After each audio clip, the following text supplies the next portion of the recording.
Good afternoon, everybody. It's Rick Thomas from Obsolete Video Services. Hey, guys.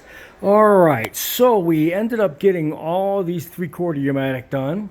This is about 100 three-quarter U-matics. I did them in about 3 days.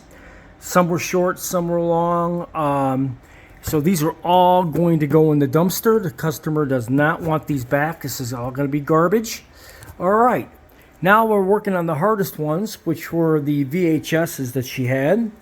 And you will notice that these were in a very, very bad storage area in Los Angeles. Very cold and hot and for years. It's just a very, very dirty type of storage area. Turned these tapes really sticky. So I had to bake these for about 2 days. Just took them out this morning. And they are now playing back properly. So that's good. So, anyways, couldn't even get these to rewind or even fast forward in my tape deck.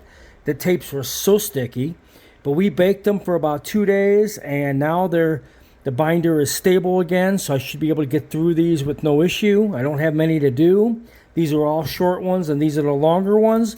Always separate your tapes by length, time-wise, and how you want to do them. I like to do the shortest tapes first, to get them out of the way and keep the long, bulky ones to the end.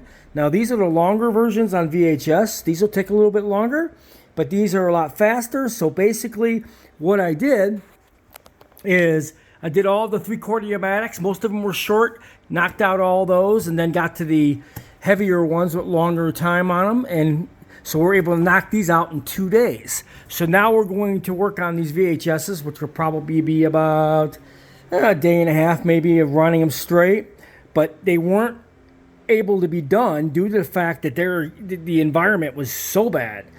California is a really bad environment for videotapes, especially when you're storing them in storage lockers and just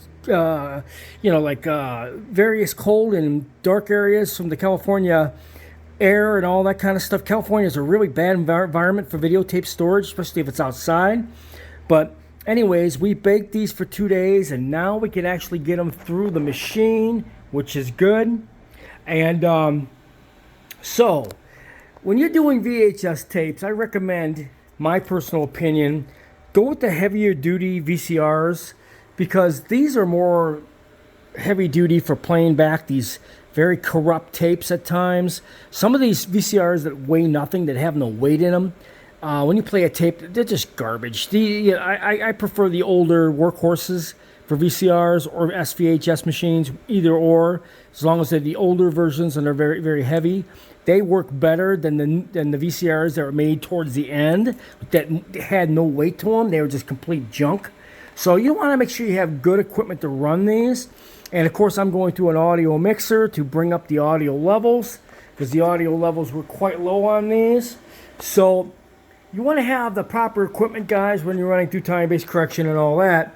But I like to stick with the older equipment, but the high-end equipment that's better than the equipment they ended up using at the very end, which was just complete garbage. But a lot of the heavier units from the mid 80s up to the very late 80s were the better units, and after that they kind of started slimming them down, putting plastic inside of them, and they ended up being garbage. But this is a really good model. I've had this since 83, 84. It's a Toshiba, and it's a Toshiba stereo VHS. Very, very good VCR. I've had this a long time. Sort of my workhorse. So I'm going to do some problematic tapes. This is the machine that I go to first. And of course, we're capturing them. They're looking great.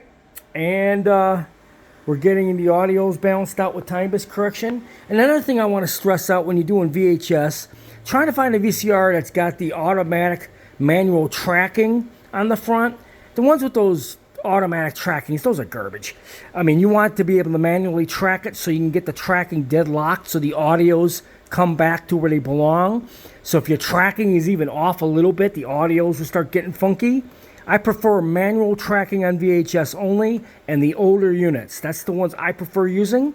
I've got 2 different kinds, but the workhorses were from the 84 up to about 88. And then when they started getting to all this automatic crap, you want to stay away from those. I just think they're junk.